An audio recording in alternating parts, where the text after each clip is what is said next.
like a newbie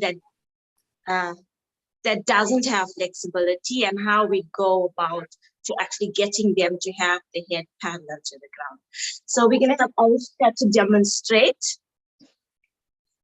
So Arishka, take the feet as wide as you possibly can. Bring the big toes in and ensure that the outer edges of your feet is parallel to the outer edges of the mat. Place the hands on the hips. And pointing from the waist, come forward into a flat back and looking ahead. There we go. So this is basically the first step to going down. Arishka, take the elbows in, so you're opening the chest. That's it. Now reaching for the butt. Place the hands. Extend the hands forward. This would be the next step where you're actually stretching the hands and the back and the calves, the thighs. You stretch, basically stretching all those muscles. You don't want the muscles to be tight when you're doing an inversion such as this. Gently take the blocks back, nice and easy, nice and slow. Now place the hands on the mat, fingertips down.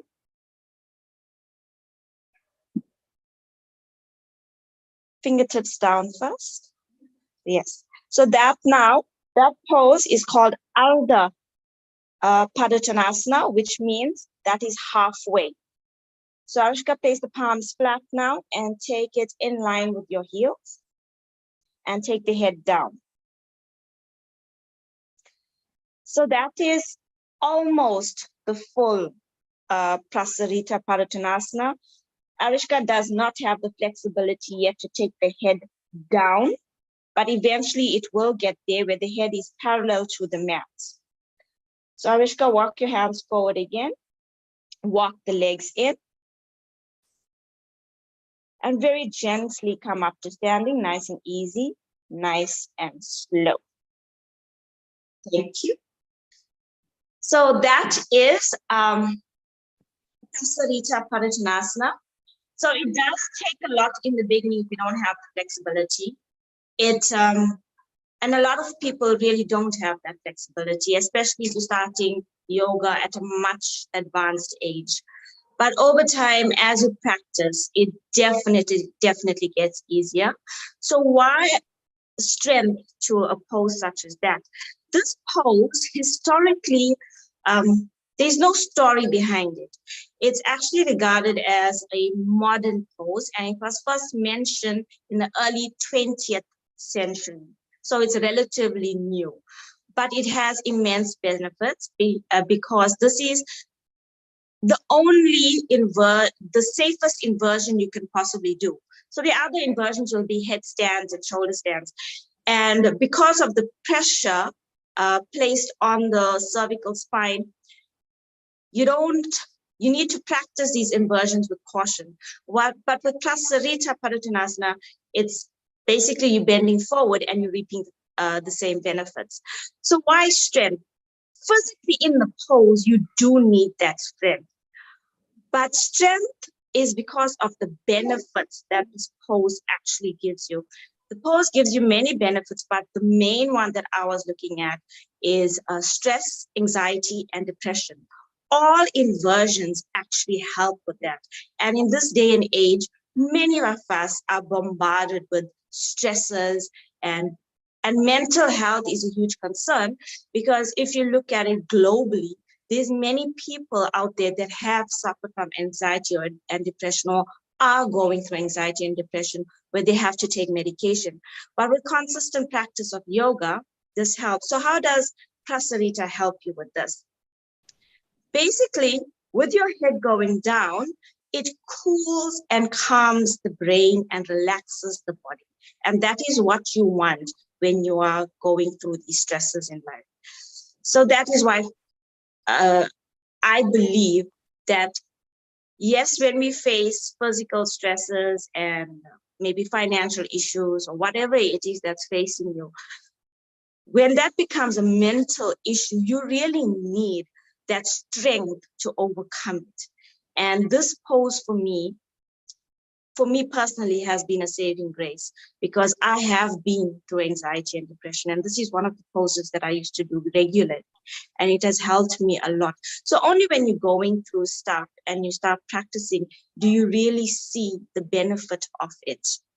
But if you consistently practice, well, then you basically don't go through that extent of anxiety and depression, because it's like you already have a calm, cool, collected mind. So you're not going through all of those stresses.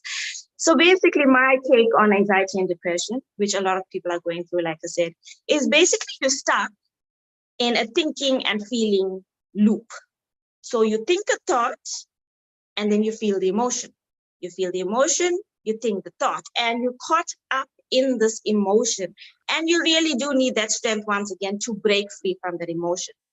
And the reality of it, as easy as it may sound when I'm saying it, is not easy when you're in that situation.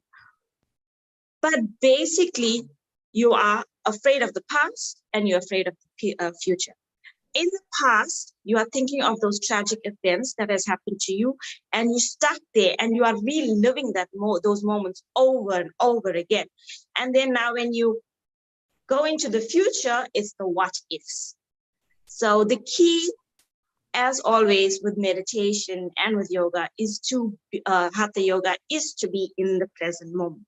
And that is why we have chosen strength to attach to prasarita.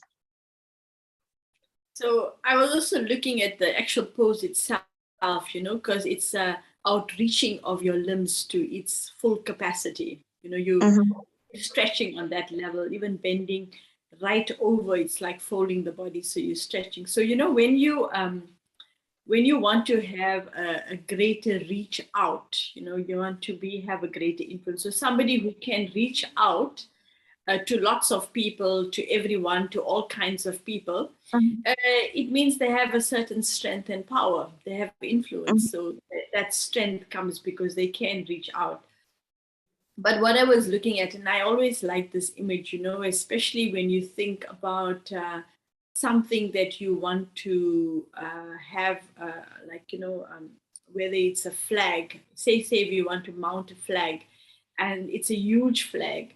And if you just dig a low, like a shallow hole and plant the flagpole in, chances are that it's going to be a bit wobbly. So the deeper I dig my flagpole and I bed it into the ground much more deeper, then my flag can be as big as it wants to, and it will actually be able to reach out a lot more of its physical space. So inside, I was thinking that, and I know that when you do that kind of lunging forward, not lunging, but bending over forward, you're stretching yourself like that. Your core muscles definitely get very much enhanced and strengthened. And it always comes back to that the strength that we're talking about is very much connected to the core. So a person's power is also measured by the fact that they don't gullible easily. They don't just sway from this way to that way. They stick to the guns. And in just looking at how Anushka did the pose, whether it's having the feet, the outer part of your feet, very much where you're holding firm, where your balance is as well, isn't it? So, just finding all the things that grounds us. And then when we are grounded, we can do almost anything. And it always goes back to the fact that we do have core values, and these core values are our grounding factors. We should never, try one thing and then go to another thing and then to another thing. We never let anything set roots, and so it'll never become firm. And so strength is very much connected to the fact that I've learned how to let the roots grow and become firm, and let them actually have a firm setting, so that actually when I move into life, I'm not going to be shaken by the things outside of me. and I'm not going to be so easily influenced and gullible, which I think is where the idea of strength and power comes in. You have to be your own person, you have to have your own kind of stability. And this is really essential, especially when you look at, you've been mentioning the emotion of fear and Mm, depression. And so, for example, one of the triggers or things that happens with fear, especially fear and depression, is that there's a feeling of loss. I've lost something, mhm, you know. true. With, even grief will connect ourselves to that feeling of depression, because I feel like I'm hurting, something was taken away from me. And so it's also, for me, I was thinking how we need to like learn not to um, make who we are dependent on the things outside of us, because things that Definitely. are around us and are temporary will have a limited lifespan. Even just identifying that I'm a body means that, at some point this body will get old. Let's say it doesn't go away from you, it gets old, it gets diseased, it's not the way it used to be. And if I'm too attached to identifying with the body as being me, I'll take a lot of pain and sorrow. Some Mhm, people even deny the fact that physically the body is aging. Uh, the thing is that it's a natural process. It doesn't mean I have to feel old. It is going to age. mhm. It's going to get all the different things. Definitely. So so the strength for my own life internally is really to make sure that my values are not connected to my value for myself is not connected to the temporary things, but it actually is connected to something from inside of me that I can always grow and I can work with. Something that I'm looking for in terms of strength is that, when people have a good balance upbringing, they say Mhm, a safe family environment. And when I say family environment, it doesn't actually have to be only your own parents. Sometimes you could be brought up by your grandparents, by anyone. But the fact is that in that environment of growth, you had a deep sense of belonging. There was a mhm. sense of home.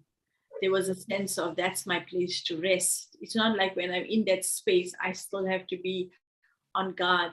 And so the more we can actually just be at peace and be relaxed, that coming always back to that point of being in that state is also Mhm. what charges and give us strength. Because if we on edge all the time, if we always like think we have to be, even if we have to think we have to be alert all the time, can you imagine the stress we put ourselves to? So Definitely. just to feel I'm safe, I'm okay, I'm grounded, i'm Mhm. i'm really I'm there, and not feel I have to get there still, the anticipation. So fear also, worry is connected to always that anticipating something. So I think, together with practice, I suppose, just to be present, just to enjoy and feel the safety of your own being, feel at home in your own self, feel at home Mhm. with qualities. You know, it's actually really an art of relaxing to let go of always being an achiever. And, we achieve more by doing nothing sometimes in terms of making a new plan. I When agree. our brain is so busy planning, we can't concentrate on anything we're doing because it's actually spinning. So it's nice to sit with one idea and one thought. I was even thinking that today we mustn't use the words like I need to, I have to. Those also things that brings in a lot of insecurity, and it's like I have to go, go, Mhm. go. But It just takes that hype. that's it. So for me, strength is also connected to just being still. And I love the fact that all of these poses, because when I was looking at Arushka, I know you say she's not flexible and she can't do the full thing, but there's such a sturdiness in her and such a calm Mhm. that you experience from her. And for me, it just feels that that alone is what brings you into a state of gaining energy, because you can hold something, it shows Mhm. your strength, and obviously we can flex ourselves a little more and more every day to reach out to the destination we want to get to. but already immediately that sense you get from her is she's really still and not jittery or anything, and that gives you a sense of strength anyway. Even though I know you said it was half the pose. No, not half the pose. She just didn't reach the head. Almost it.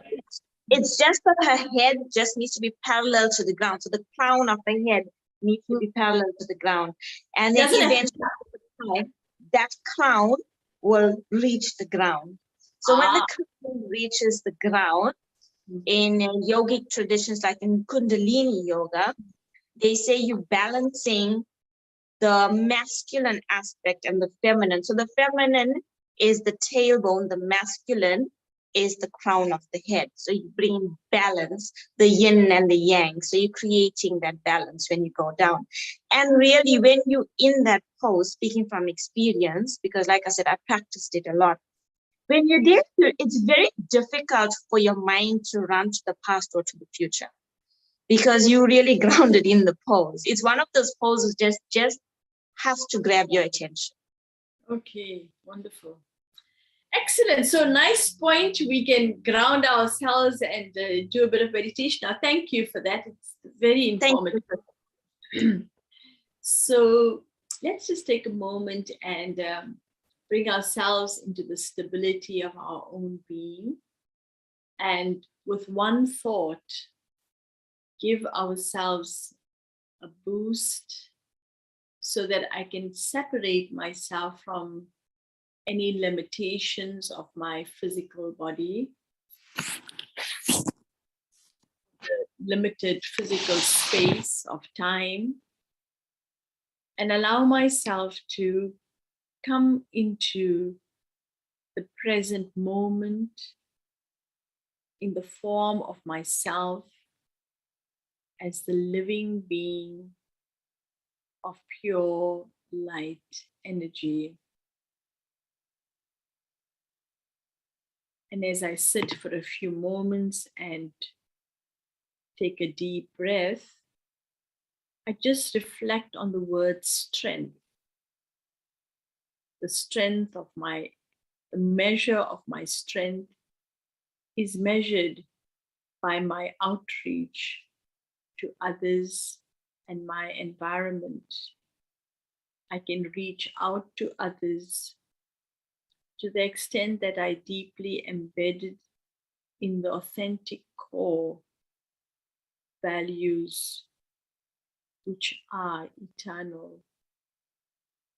This strength allows me to meet people on their terms without compromising my own values, be available without being taken advantage of, wait and be patient for the right moment.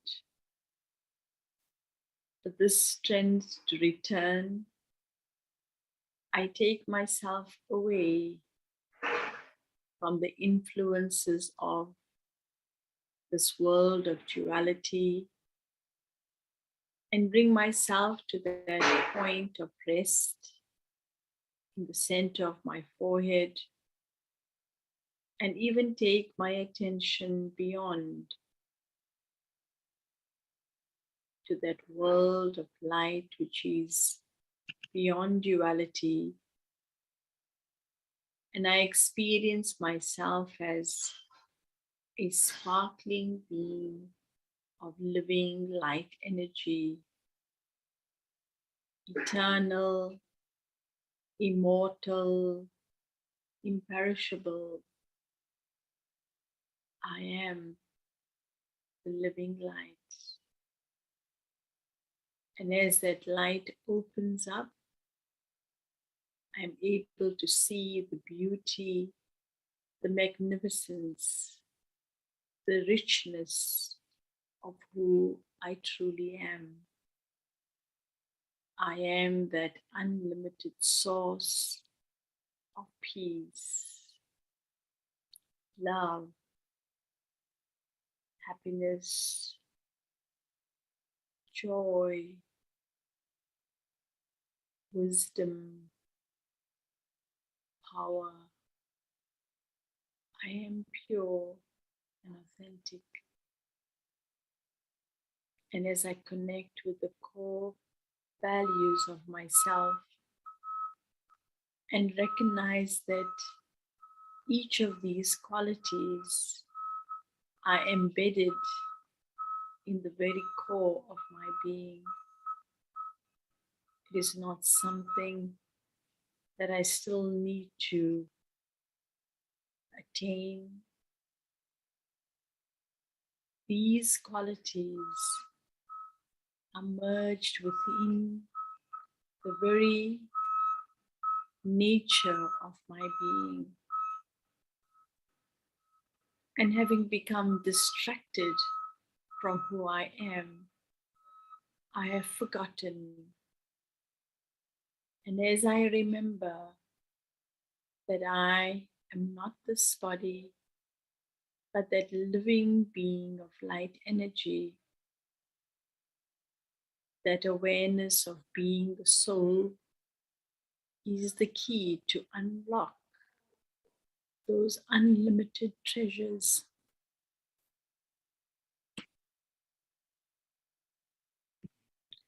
I am able to open the door to the qualities within I, the soul. And as I give attention to myself in this way, I allow each layer, each quality to emerge in its full potential and its expression allows me to feel the peace, the love. I am filled with a deep sense of purity, of being authentic. I am loving, full of joy and happy. And in this clarity, there is the wisdom that has always been there. And this gives me the strength to be who I am, experiencing my pure, eternal power. So I take this time and appreciate myself.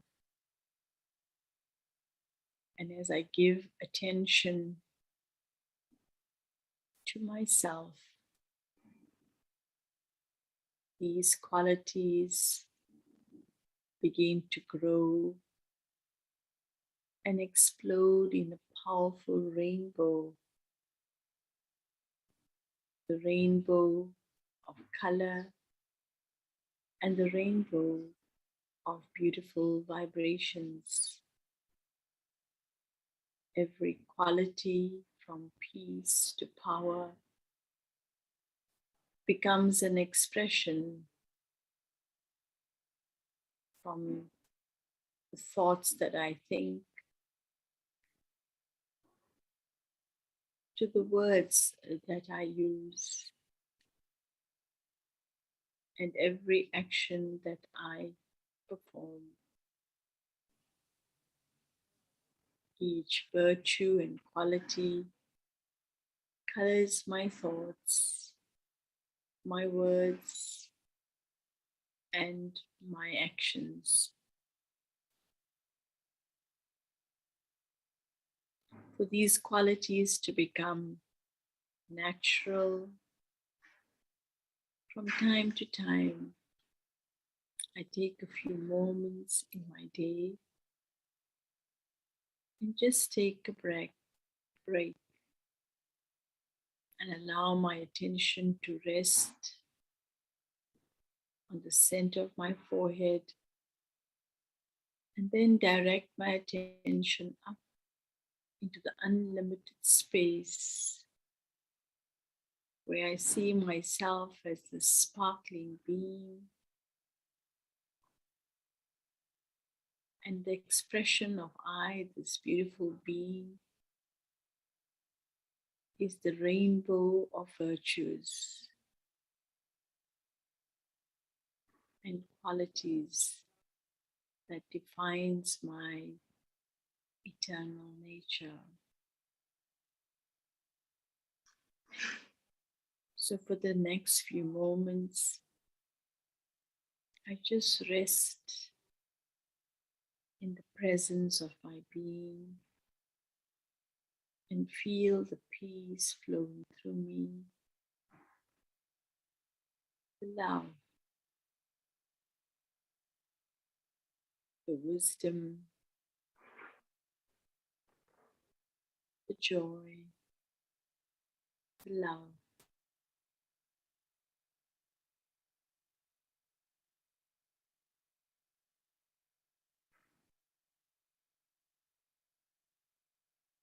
And with this clarity of who I truly am, I bring myself back into the awareness of my body.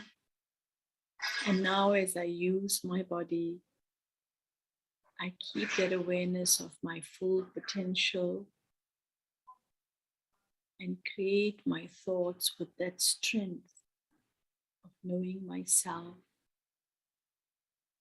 using that strength and creating the authority to use my words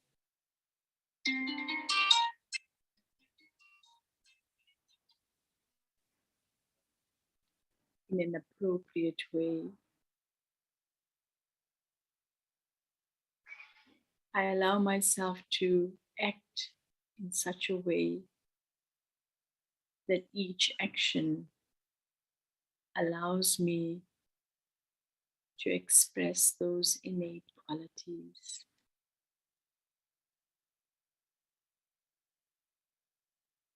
I, the being, acting in this world and expressing my true self. Om Shanti.